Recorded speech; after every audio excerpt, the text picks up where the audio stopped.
It's not as well known, but there were a bunch of changes made to the Star Wars prequels too. Sure, the prequel changes are very minor in comparison to the changes made to the original trilogy. Most of them are completely unnoticeable. But hey, they're changes, they're interesting, and they're worth mentioning. I'll be comparing the prequel DVD copies to the 2011 prequel Blu-rays. And at the end of this video, I'll mention a few changes that were made between the theatrical cuts and the initial DVD releases, along with some changes that were made to the IMAX version of Attack of the Clones. The Phantom Menace. The most obvious change is Yoda. In the theatrical version and every subsequent version of the film released leading up to 2011, Yoda was a puppet. But for the Blu-ray release, the puppet was replaced by a CGI model. Now, I'm guessing this was done to keep continuity with Attack of the Clones and Revenge of the Sith, where Yoda was solely a CGI model. That makes sense, but I love Yoda as a puppet. By having him as a puppet, it restricts his character from elaborate movement and perhaps inadvertently shows his age in a more natural way. When Obi-Wan and Qui-Gon are pinned down by droidicas in the beginning of The Phantom Menace, they use super duper force speed to quickly get themselves out of a sticky situation. This particular screenshot is taken from my 2001 DVD copy. This is what previous versions looked like. Not much blur, just a little transparency on our two Jedi. And this is a screenshot from the 2011 Blu-ray release. A heavy blur effect was added, giving us an impression of sensational speed. Newt and Rune watched the Jedi escape on some type of video surveillance. The previous version of this shot looked like this, kind of over the shoulder. The Blu-ray version turned this into a wide shot. Attack of the Clones. The changes made to Attack of the Clones are even harder to spot, unless you have a keen eye for editing and a sharp as shit memory that remembers a sequence of shots and scenes between versions released 9 years apart, which I don't. The most obvious change is when Anakin is having a bad dream. In the Blu-ray version, audio of Anakin's mother was added in the sequence, and she can be heard screaming, "Anakin, help me." In all of the versions before the Blu-ray, there was no voiceover of Shmi Skywalker. The next change is so subtle. It has to do with the timing of a sequence and the arrangement of a few shots. When Anakin and Obi-Wan are zipping around trying to catch the bounty hunter, they run into some power couplings and get shocked. The length of each shot has been changed on the Blu-ray. They've kind of been shuffled around. In the first shot, we see them shocked a bit longer on the Blu-ray. No clue why something so slight was shifted around.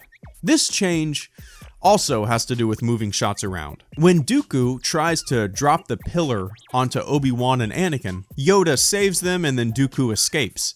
In the DVD version, as soon as the pillar drops and Anakin and Obi-Wan are no longer in danger, the movie cuts to Dooku escaping. On the Blu-ray version, as soon as the pillar drops, we cut to a reaction shot of them lying on the ground. On the DVD version, these reaction shots come after the entire sequence of Dooku escaping. To me, the DVD version makes more sense. It just flows better. Revenge of the Sith. Very subtle changes were made to Revenge of the Sith as well. For example, when they're taken to Kashyyyk, some equipment and buildings have been dirtied up with moss and grime.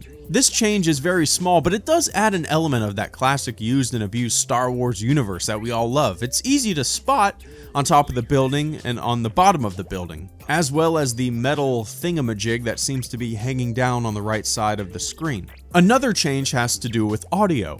When the clones drop down after Obi-Wan encounters General Grievous, dialogue has been added to the Blu-ray version. You can hear the clone troopers chatter, move it, let's go, that kind of stuff. In the DVD version, the clone troopers don't say anything during this sequence. And the next change is even less noticeable. We are on Padme's ship after Obi-Wan beats Anakin in the fight. We see C-3PO and Obi-Wan Kenobi flying away from Mustafar. And the next scene takes us down to Mustafar, where Anakin is crawling in agony after defeat.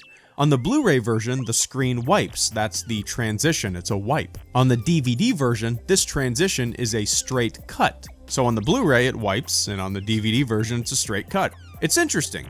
Apparently in the theatrical release, this transition was a wipe, but it was changed to a straight cut on the DVD, and then changed back to a wipe for the 2011 Blu-ray. So those are the changes that I can show you.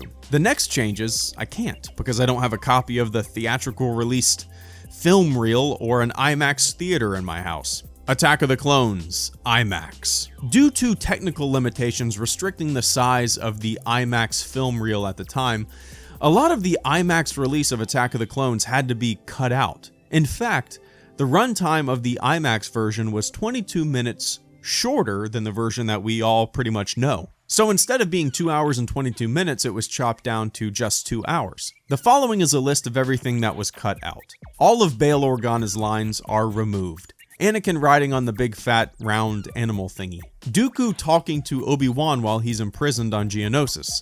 The entire meadow picnic scene. Obi-Wan and Anakin first meeting with Padme. The meeting with Padme, Anakin, and Queen Jamilia on Naboo. Anakin complaining about Obi-Wan to Padme. Obi-Wan going to the Jedi Archives. And the Jedi Council meeting with Palpatine after the first assassination attempt on Padme's life. That's a lot. That's a lot cut out. I'd like to see that version of the film, actually. Seems like things would have been streamlined a bit.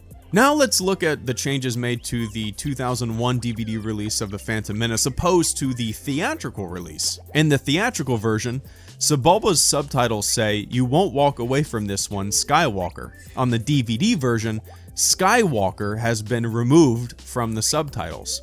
Orn Free Taz human helpers have been replaced by Twi'lek helpers. The pod racing sequence is extended with scenes like Anakin losing an engine and getting it back online, Anakin going against fellow pod racer Gasgano, I don't know how to pronounce that, and more. And there you have it. Those are the changes made to the prequel films.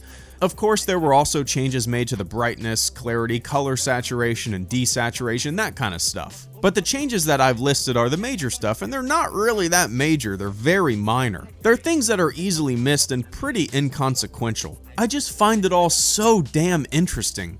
The question I keep asking myself is, why? Why make a transition wipe and then a straight cut and then a wipe again?